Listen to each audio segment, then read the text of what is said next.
Oh, what do we have here? Today we got daughters lead police to mother's dead body. As a child, I could not imagine having to go through this, you know what I'm saying? This is just truly heartbreaking, but we finna dive right into this reaction, so without further ado, let's get it! You all right, babe? The door was locked in the room. Yeah. And... Okay, can you sit right here for me? These are the two daughters of 28-year-old Ashley Fish. Damn. In just a few seconds, they're going to lead the officer to their mother's lifeless body inside the bathroom. the eggs were burning and she's in there. No. And as the oldest daughter bravely guides her siblings to safety, police are still unsure whether this was self-inflicted or if there's a killer on the loose. But they'd So they eventually actually discover saw it. that Ashley's killer is closer to home than anybody expected, pulling investigators into one of the most tragic domestic dispute cases the state of Louisiana has ever seen. Oh, wow. Is she alive? No, she's not. They're young. Yeah, he done a number on her, that's for sure. I wanted him to leave. Get out there. Leave the girls alone. I said I'd just shoot you. I don't even know. We've created a Yo, you never have to hurt somebody that you are no longer on good times with. You don't have, but like to take somebody from their kids, bro, come on, man. GoFundMe for these children, starting with a $10,000 donation of our own. If you'd like to help, more details are in the description. Damn. On a quiet April evening in the small city of DeRidder, Louisiana, police receive a terrifying 911 call. But what would shock the dispatcher is the eerie calmness of the caller. 911, where's your emergency? Hi, I need to report a crime. Okay, what's the address? 265 Northridge Drive, in DeRidder, Louisiana. Stay on the line while I get through to police home with us. He got to be the one that did it because I'm getting shivers just listening to his voice. Thank you. At this moment, the caller hangs up, leaving officers worried he might be in immediate danger. Officer Josh Stanford rushes to the reported address, unaware that he's only moments away from discovering a scene more disturbing than he could ever imagine.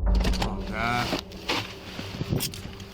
I don't see how officers don't be in rehab or something, or going to counseling for this type of You stuff. all right, babe? To deal with this on a day-to-day basis, they don't get paid enough. The door was locked in the room. Yeah. And... Okay, can you sit right here for me? Yes, Is anybody in there? no, my sisters are inside right there. Okay. And we got my mommy. The eggs were burning and she's in there. Okay, y'all come in here. Come right here. Oh, I don't want to go. Come here, stay in here, stay in here. Oh, man. 254 City. The woman has a single bullet wound to the right side of her head and appears to have been dead for some time. Yet the male caller is nowhere to be found. But then the officer remembers there are still 4 young girls nearby who have just lost their mother. Come here! Come here! We're all alone. Come help me! Come help me! Do you know these children? Yes, they're our neighbors. Okay. Yeah, like Maddie. You got parents here? Yes. Huh? Can you take them to a secure place for me? Was there anybody else here, baby? I don't think so. I don't know. In an unimaginable act of courage, the eldest daughter guides her younger siblings to safety, leading them to the neighbor's house. Yeah, she The mama. neighbor bravely takes in the 4 traumatized children, who would later turn out to be instrumental to the investigation. Officers head back inside to try to locate the caller, completely unaware that he's the one who pulled the trigger. Is there one victim or 2? I'm at Northridge. City, do I have one victim or 2? No. So we need to clear the rest of the house. I'm under the impression there was a male here too. Okay. So clear the rest of the house. City police! Hey, City police. go right. Police department. Click. See, when Gladys was on the phone with him, I was under the impression there was a male subject that had been shot. Look out in the backyard. You gotta be a sick SOB to do that, bro. What's that? I smell. The eggs were burning. Oh, they cook. Oh, okay. Where's she at? She's in that bathroom. Oh, hell. Everything else clear? Everything else is clear. Officers find no one else inside, leaving them still in the dark about who the caller really is. They'd a further normal look into the house. victim's injuries and quickly realize there was almost no imminent struggle, leaving officers questioning whether the injuries may have been self-inflicted.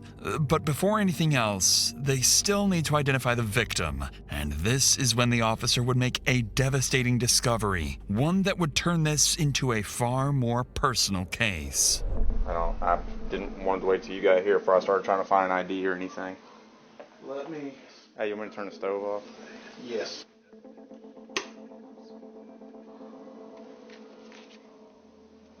Ashley Fish. Nobody else. You said kids were in the house, or another kid. They're across the street. Ashley Fish. I'm assuming young based off of what I'm seeing here. I went to school with her. Did you? Yeah. So she's from East Beauregard? Yeah. They moved away. She any kin to Josh Fish? No, I don't think so.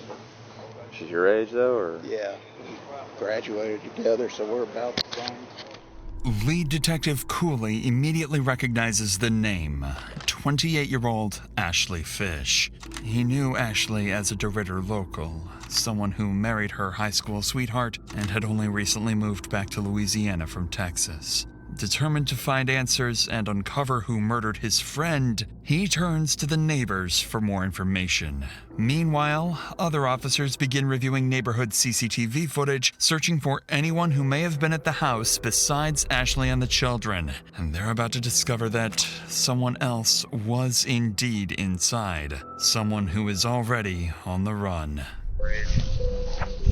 Detective Cooley, our sheriff's office. Jump around. Nice to meet you, sir. Yes, sir. Hey, y'all mind if I ask y'all a couple questions real quick? Yeah, you can ask me anything, but I really didn't see anything. The only one that saw anything was my son. Your son, the one that was mowed. He was mowing out here. Okay. What's your buddy? Detective Cooley. Nice to meet you. Heard you kind of saw some stuff, just a little bit. Not much, but you seen some, something happen next door? Well, I was just mowing the lawn, and then I saw, like, the car of the owner or whatever leave. Lining up with what the boys saw, another neighbor offers ring camera footage showing a black truck leaving Ashley's house just minutes before the 911 call. They got Desperate to cameras learn who everywhere, was don't they? driving that truck, officers turn to the next neighbor, unaware That's why I say it's kind of hard to do stuff these days. You literally have a camera everywhere, bro. they're about to speak with the victim's best friend and is someone who knows exactly who the driver is. What's that? The girls are at my house. Can you tell us what's going on? It's not good. Is she alive? No, she's not. Was she shot? Yes. She was out here earlier when about 5 o'clock or so. I saw her out here. Everything seemed fine. There was a truck. She has a significant other. She was going through a divorce. And Damn. they're legally. Here we go. Why y'all just can't leave these women alone when y'all going through something like that? Why y'all gotta kill them, bro? Like, separated, but he was here. The black truck was here. Yes, ma'am. Do you think he shot her? Well, I can't tell you a whole Okay, lot. I got it. So as long as I the don't children know. are safe with you for now, we'll take care of it from As far there. as I know, her. Oh gosh, I'm assuming that it was Tyler was the person that was here. I don't know if that was his truck. He usually drives a black truck. And then her husband's name is John Fish. She would go on to identify their main suspect as 34-year-old Tyler Durachowski, Ashley's new boyfriend. Detectives immediately begin oh my God, I wish she would have stayed with the husband. digging into his history, gathering anything they can find, and working to locate him as quickly as possible. But just as they're about to begin the manhunt, another 911 call comes in, and it's from the killer himself. Hi, I need to turn myself in to the police. Okay. I don't know how to do this. Are you Oh, what the hell? wanted? Do you have an active warrant? No, I just committed a crime. Okay, what crime did you commit? I shot somebody. Okay, where are you located? I'm at Burke's Outlet in DeRitter. I'm in the parking lot, and I just am gonna wait here to get picked up. I did not see that shit coming. I'm not gonna even lie to you on that, cause what the hell? Okay, who did you shoot? A woman, Okay, what is her name? Ashley Fish. Officers rushed to the address he gave, an empty parking lot, still baffled as to why he confessed and why it took him so long to come forward. Actually, yeah, he don't even need a lawyer no more. He didn't just... Yeah. Knowing he likely killed a woman in front of her children, they braced themselves, fully expecting anything to go wrong at any moment, or even an ambush. The suspect is going to be in Burke's parking lot. Okay, go.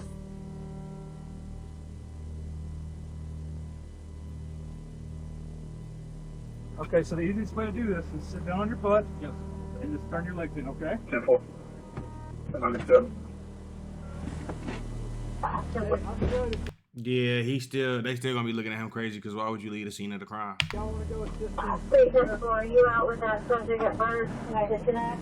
With the What a POS, bro. Why would you do that? Come on, bro. main suspect arrested, officers have no idea the investigation is moments away from taking another unexpected turn. When they search his vehicle, they find no weapons, but they do find multiple prescription drugs, vials of He do need to go to jail, though, for how dirty that god doggone truck is. testosterone, and syringes. To their surprise, Tyler seems unusually calm for someone who just took a life. And it would quickly become obvious that this calm, controlled demeanor is part of a plan. A plan to get away with murder.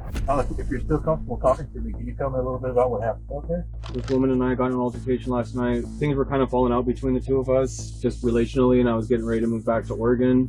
So she pulled out, she had a gun in her drawer. She loaded it and was pointing it at me, and we started fighting, and it went off.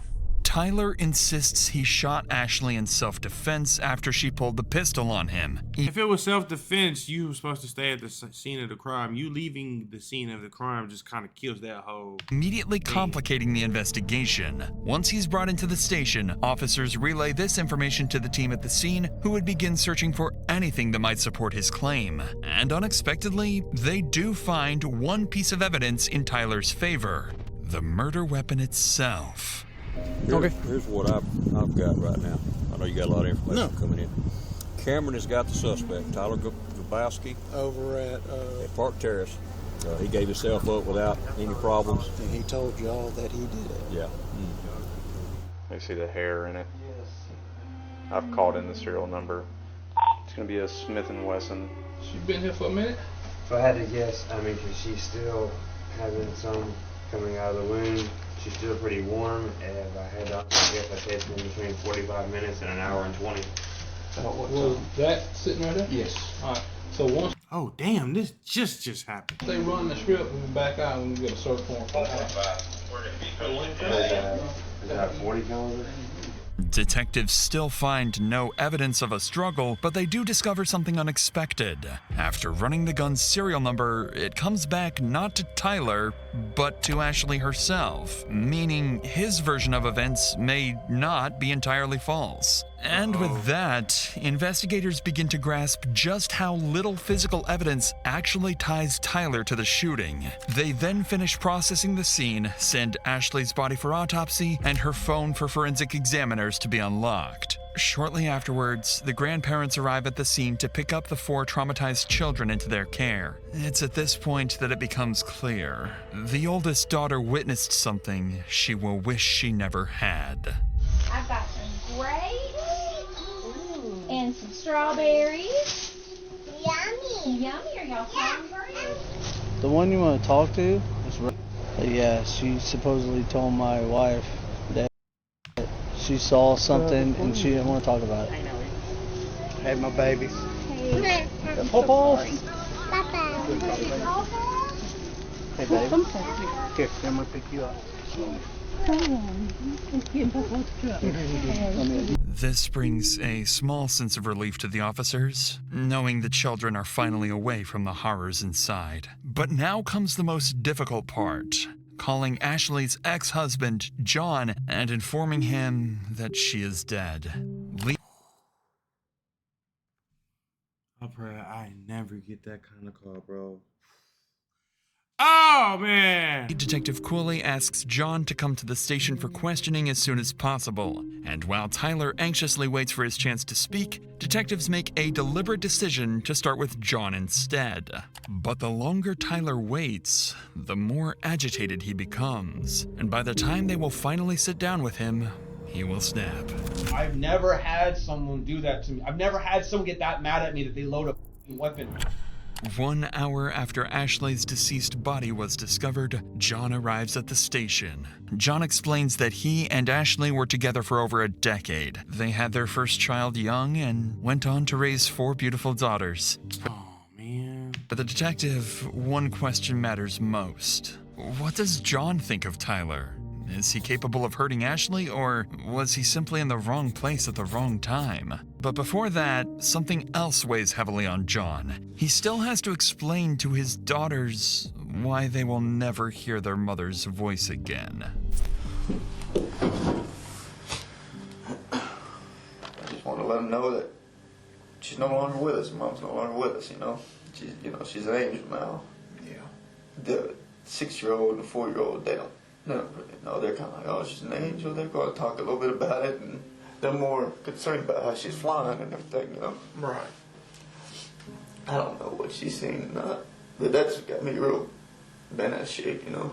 On that devastating note, the detective would shift the conversation to the final moments leading up to Ashley's death. Tragically, Ashley seemed to sense that Tyler might harm her, and just moments before she died, she would make her final cry for help. When I see that, he's calling, what runs through my head is great. We got some bull crap. We got some bull crap. They're in some kind of argument, and they're trying to drag me into this, and I don't want to be part of y'all's drama. I don't want to be part of y'all's drama. Nothing in the past has ever felt like there was anybody in danger. Talking to my kids, kids never tell me anything's going bad around the house, so I'm not really feeling too in it. And through all this time, you know, I text back, I'm not trying to get in y'all's drama.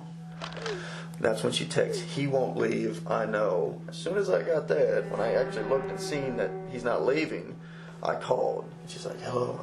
And the first thing I go, what's going on? He's mad because he's got to leave. And I said, are my kids okay? Are my kids safe? And she said, yes. Because I was a little concerned, but I wasn't like super, I'm just ready for him to leave, like hung up. And then I texted her, said, talk to my kids please at 6:55.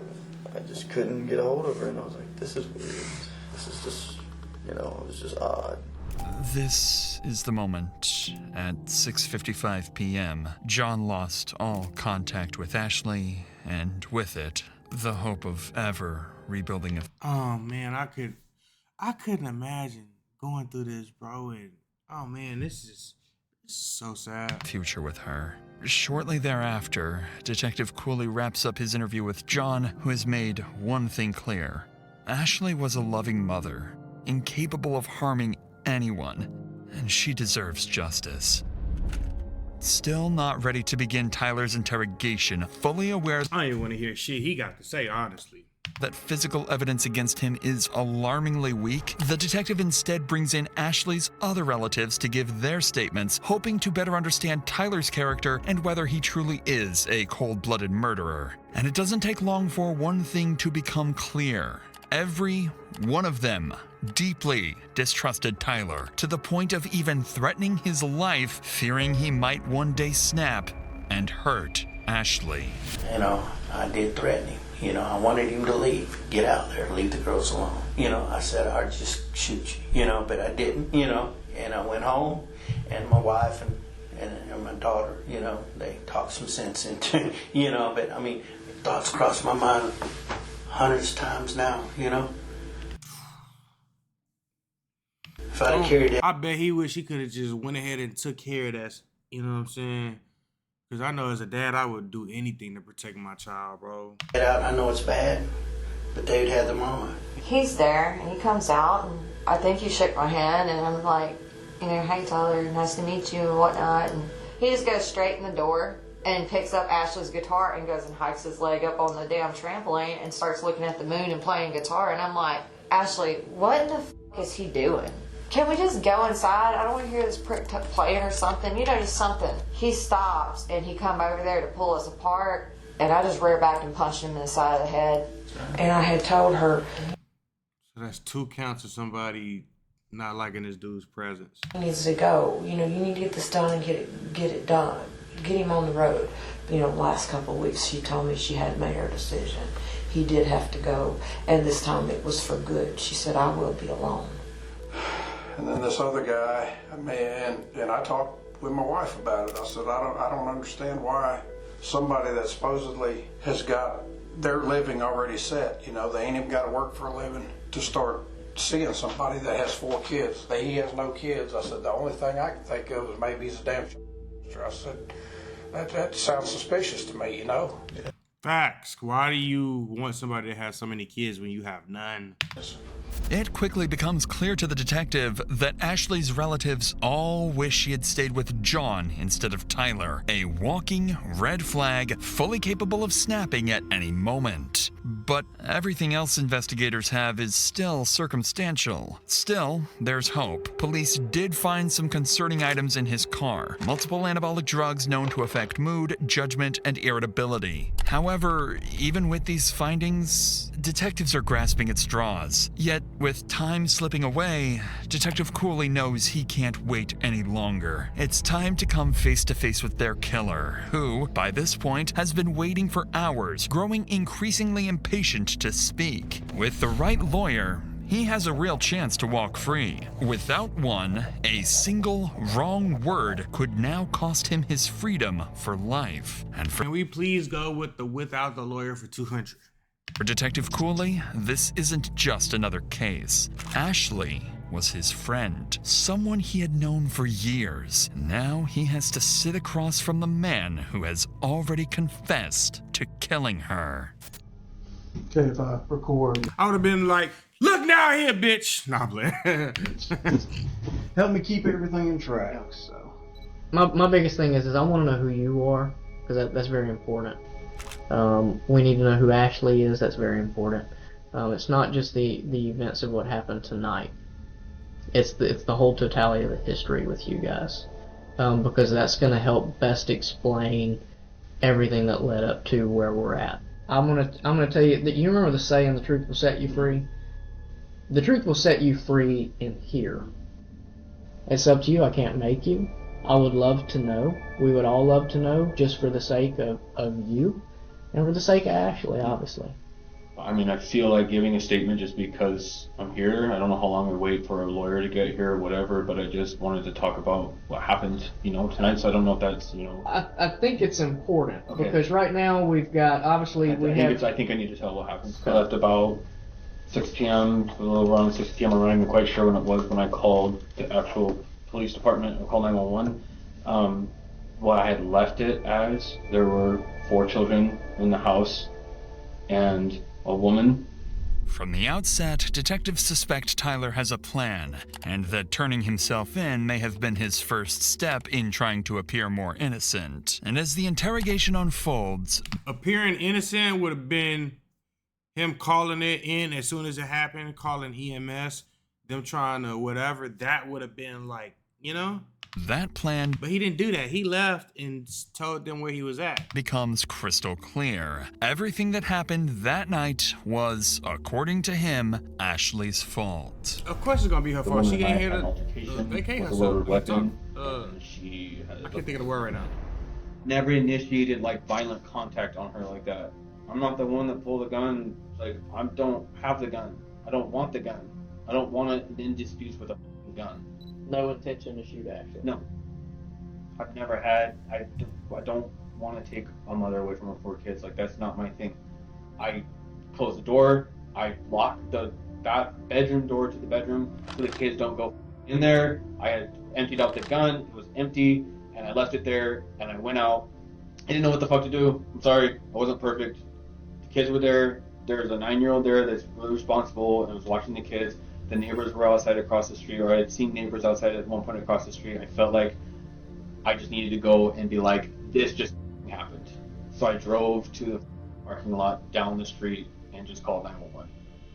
In Tyler's own words, the shooting was merely an altercation. But what stands out even more is how he refers to Ashley only as a woman, never as his partner or ex. Up until this point, Tyler has not shown any emotion when talking about Ashley, but detectives can sense something beneath the surface. Tyler avoids eye contact. He rambles, fidgets, and appears restless, almost like he's on the verge of a breakdown. And the moment detectives ask about Ashley's children, Tyler would finally crack.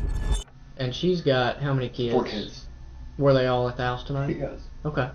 This is the first real emotion detectives have seen, but they needed to determine whether this is genuine guilt, a calculated tactic, or emotional instability tied to his anabolic substance abuse. Aware that Tyler could shut down the interview at any moment, Detective Cooley grows more cautious, so he starts carefully probing Tyler about any problems in his relationship with Ashley. And this is when Tyler would slip up.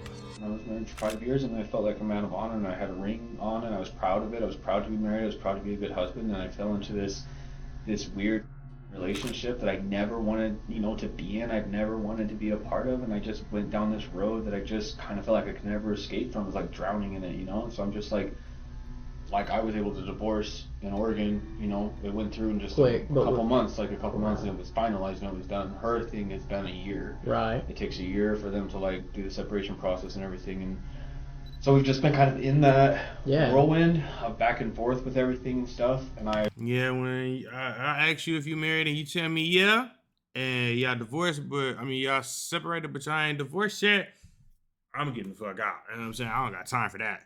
I've dealt with somebody that's been married before, and the issues that come with dealing with somebody that's married and separated, cool on that. I've thought about leaving multiple times. I've wanted to leave multiple times just because it's kind of too much to just take, being like, am I taking this woman away from, am I taking this man away from 4 kids, like his 4 kids, whatever. I just have felt I felt a lot of guilt in my life in this relationship.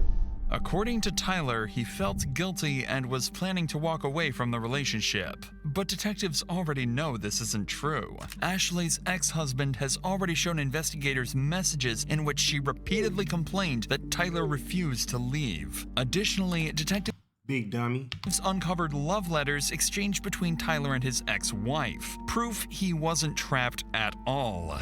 To my love, by the time you see this letter, you're miles away from me. Don't be mad. I hid one last love letter in your things. You defeated the world to get to me. I'm never going to forget about you. Don't forget about me. I hope you're ready for when we meet again. It's clear to the detectives that Tyler left his marriage by choice and could have gone back at any moment. So Detective Cooley would push.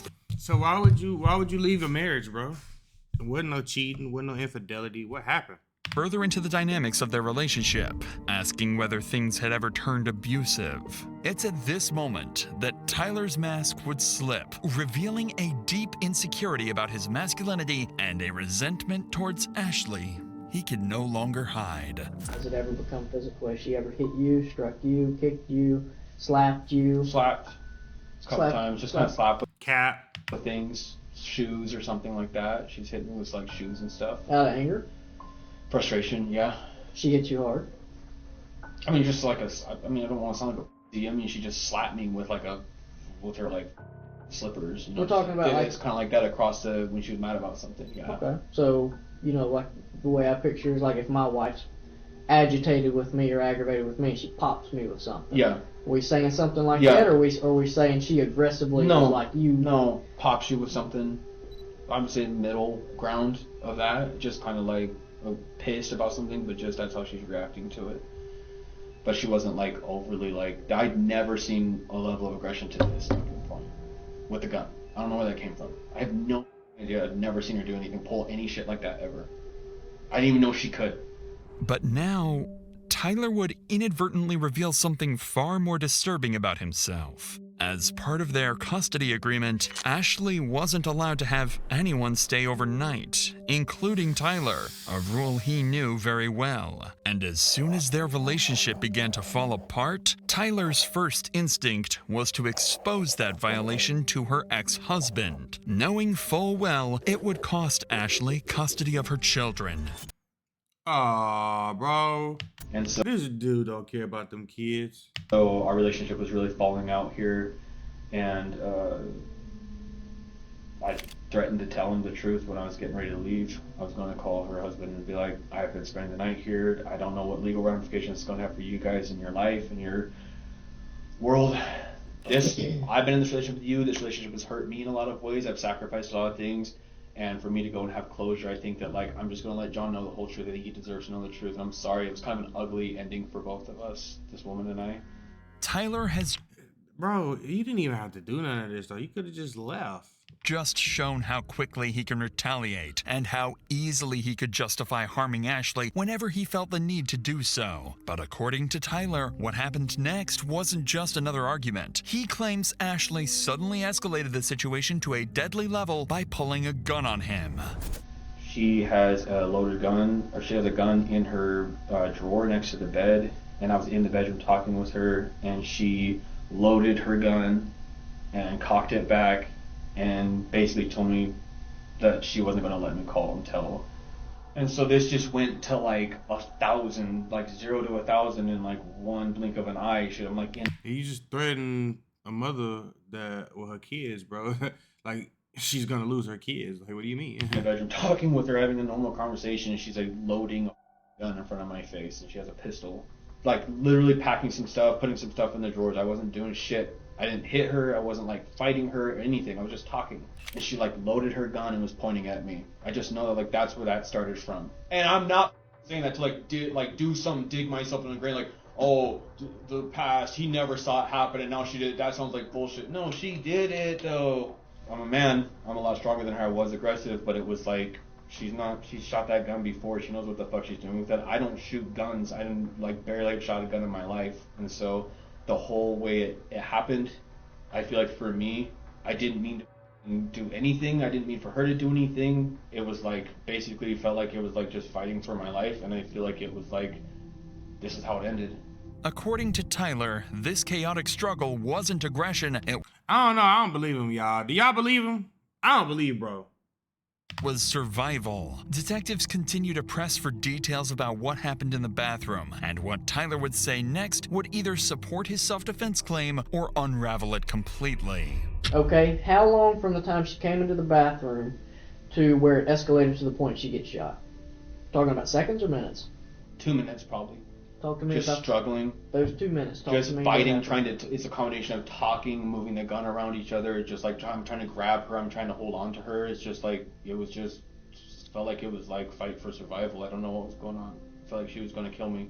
So at no point you stripped the gun from her and had the gun in your hand totally?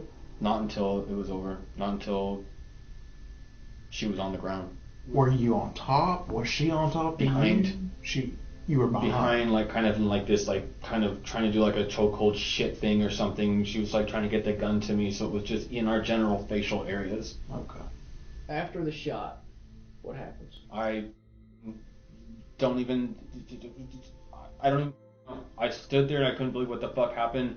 And the first thing I thought of was, I have to call somebody. I have to get someone here. I have to stand up for what I've done. Tyler is becoming increasingly more agitated, forcing detectives to call a short break, concerned that pushing any further would cause him to shut down completely. But the moment they step outside the interrogation room, everything changes. New evidence comes in, and it directly contradicts Tyler's story. Tyler claims Ashley had the gun in her hand and they were fighting over the weapon. But when Ashley's body was discovered, her phone was still in her right hand, her dominant hand, meaning she hadn't been holding a weapon in the moments before she was shot. I knew then he was came fucking the most lying. damning detail. I knew it. I told y'all something was off about this story, bro. I knew it. Ashley's hair was found inside the barrel of the gun. No.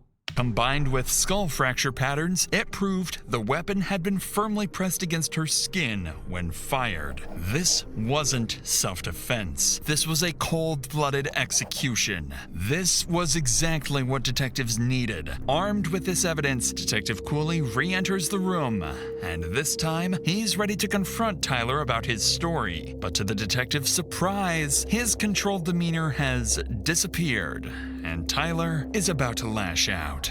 Well, do you feel like it probably just got out of hand? Yes, I think our whole relationship was out of hand, and I think that I've never had someone do that to me. I've never had someone get that mad at me that they load a weapon in their house. The kids were asleep. It was 2 nights ago, and she cocks it back, and she's standing there like all cocky, looking at me like she's gonna she knows what she's gonna do. If she did that 2 days ago, why the fuck you ain't stay away?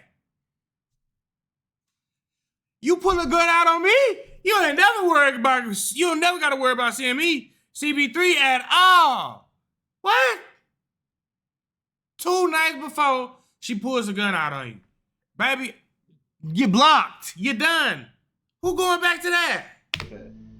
I mean, why not, if this lady's got a gun, why not just get the hell out of there? Because she had never done anything like this before. The other night, Obviously she wanted your ass to leave. Why I let that go. I should have left the house. I guess, is it fair to like say I was afraid for my life though? Yes. Like, is that fair to say that? I mean, I feel like the cop out there was like, you're a big dude, and I feel like it's not fair if it's like, you look like you can handle yourself. You could have just like punched her in the face or like kicked her or something or like done something. And I'm like, I don't know, man. One bullet goes off and you're fucked. Yeah. So I just felt like it was like, for me, it's not about that. That's right. It's about it was a fight for literally like, I don't know what the fuck she's gonna do. She threatened me that night, so now I'm just like. Y'all know what it sounds like to me? If she died with her phone in her hand, she was texting her ex-husband, it sounded like they got into it. She had her phone in her hand, boom. Cause they just said in the evidence, right? They just said in the fucking evidence that the gun was tightly on her head because the actual gun, the inside of the gun, had her fucking hair in it, bro. It had her hair in it. I don't even know. It just feels crazy. Like it was an accident. I didn't try to. It wasn't no fucking accident, bro. Kill anyone. I don't know how. I don't know what happened. I don't know. I worked in the medical field, and I know that it's not good. I know that. Tyler's words no longer sound like the frustration of a man defending himself. They sound like hostility towards someone he blames for everything that happened. But this is when Tyler would start to realize— That's what narcissists do, though. When shit happens, it's never their fault. It's always everybody else's fault. He isn't coming across the way he hoped. And when detectives press a little harder, they're about to make their biggest mistake, pushing Tyler to shut down completely. We're still missing some things that I feel that you're kind of rushing through, and I think it processing today. I just want to feel like I'm like someone's like on like kind of listen like on my side. On your side, right? No, but I'm not trying to. I get what you're saying. I know I've seen this in the movies. I know what I'm trying to do. Like it's like the more I tell them now, it's like the better it looks. Like the more I just tell them now, it's like. But I'm getting to that place where it's like we're at like the heart of everything that happened. I'm trying to be really careful with like if I fuck up or if I say something stupid, I don't know what. The more I talk, I feel like the more it's like gonna look like, oh man, dude, I'm trying to explain the best I can of what happened. Right now, the whole world, if they know what just happened, is probably like, that guy's a piece of shit. At least you know. So I'm like feel really alone where I like don't have anyone. My family's not here. No one's here. I understand. That Ashley's not here either, and I'm trying to process that shit right now. But what we're going to do is we're going to refrain from any more questions. Understood. If you feel compelled to re-engage or say anything, you are more than welcome. You know, I appreciate you guys being patient with me. I know you guys got to do this with people and stuff, and I'm not trying to tell you guys I don't want your counsel and I don't want to tell more and more and more. I just feel like I'm at that point looking at that piece of paper, what I told you. I want to be able to tell someone that's like, I'm kind of like sitting here going like, I hear what you're saying, maybe don't say anything, maybe some counsel. I know you guys are counseling me right now and I'm appreciating it, but I need someone else that just feels like it's like, does this, man? It's at this point that Tyler refuses to answer any more questions until his lawyer arrives. But with the evidence stacked against him, Tyler would ultimately be charged with second-degree murder and 4 counts of child abandonment. He would go to trial maintaining that he acted in self-defense, but the state's case would be overwhelming. Tyler would be found guilty on all charges and sentenced to life in prison with no chance of parole. Thank you for watching and supporting our team. That's still not enough justice for 4 children losing their mom and having to grow up without their mom not being able to be there for them in certain moments, their mom not being able to teach them how to be women, how to be young ladies, how to conduct yourself in different parts of life where it comes to business, school, relationships, jobs. Like, they lost their entire world in a person, and you just get to live in a cell for the rest of your life. Man. These stories are always heartbreaking. To help the 4 children affected by this tragic case, we've set up a GoFundMe and began with a $10,000 donation from the Dr. Insanity team. The funds will primarily go towards therapy and educational expenses, helping give these children the best possible chance despite what they've been through. Thank you guys for tuning in. Shout out to all my supporters. I love you. And that's it, baby. We out.